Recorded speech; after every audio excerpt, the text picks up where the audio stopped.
With Congresswoman Ilhan Omar will speak at an event sponsored by Islamic Relief USA. That group has ties to terrorist organizations. Zuhdi Jasser with the American Islamic Forum for Democracy making a welcome return to Vanyan, covered this morning. Zuhdi, tell us about this group.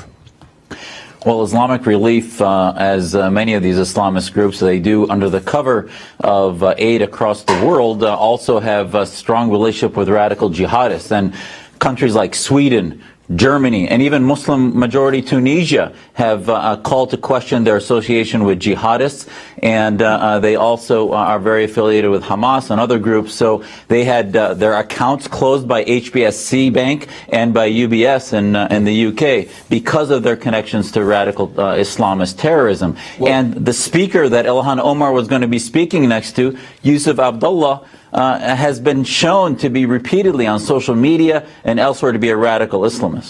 Should Omar be on the House Foreign Affairs Committee, in your opinion?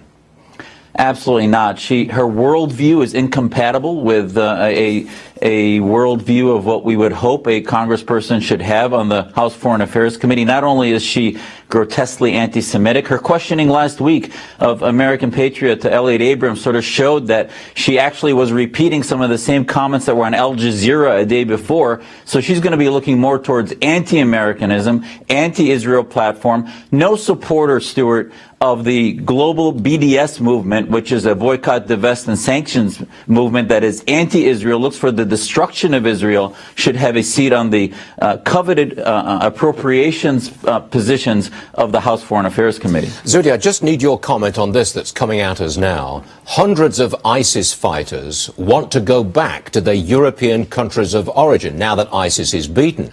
President Trump says, yes, the Europeans should let them go back, but then put them on trial. What do you say to that, Zuhdi?